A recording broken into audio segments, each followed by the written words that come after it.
Every great trader eventually learns the same painful lesson. And unfortunately, most traders learn it after losing money. Some learn it after a bad trade. Some after a terrible week. Others learn it after blowing up an account they spent months building. The lesson is simple. You cannot control what the market does. But here's the part nobody tells you. Knowing that intellectually isn't enough.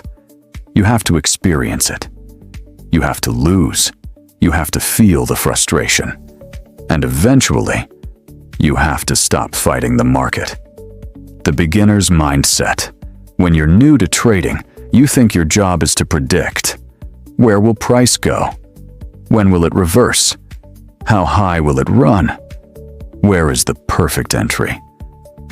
You start believing that the best traders are the ones who can predict the market most accurately.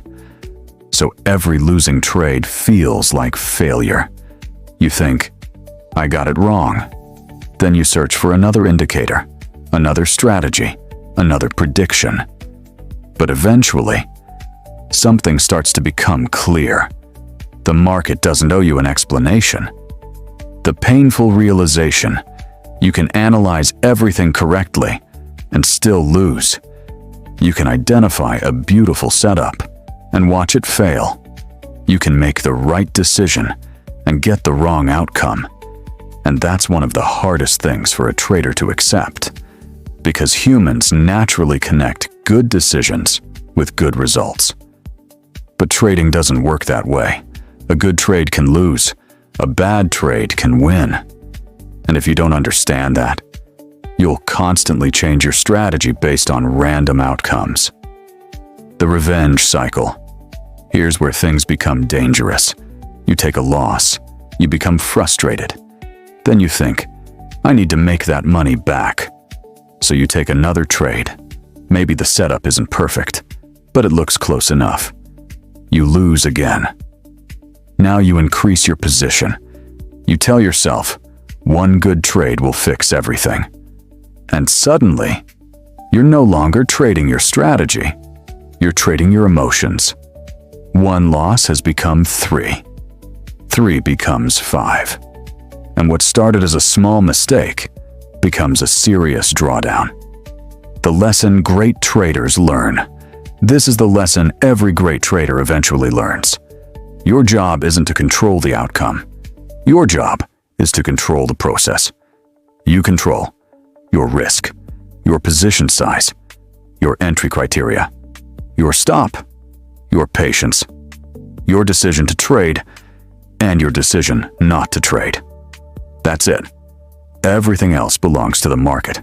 Legendary trader Jesse Livermore experienced both extraordinary gains and devastating losses throughout his career. His story illustrates how difficult it is to maintain discipline when confidence, fear, and emotion take over. The market can humble anyone. Why acceptance is powerful. Acceptance doesn't mean giving up. It means becoming realistic.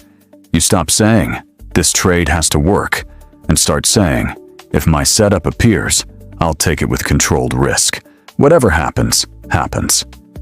That's a completely different mindset. You're no longer demanding certainty. You're accepting probability. And that's when trading becomes less emotional. The professional approach.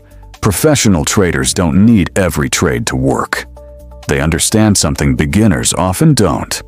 One trade means almost nothing. 10 trades mean very little. Even 20 trades may not tell the full story. What matters is what happens across a large sample of trades.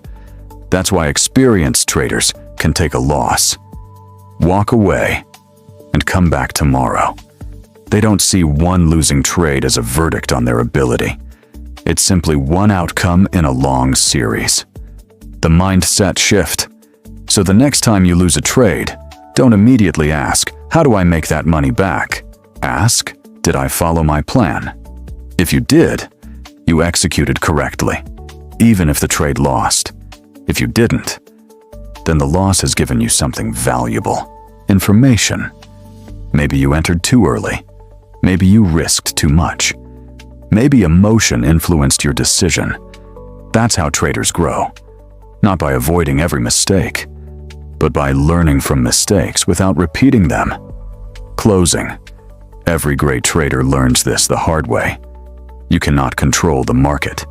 You cannot control the next candle.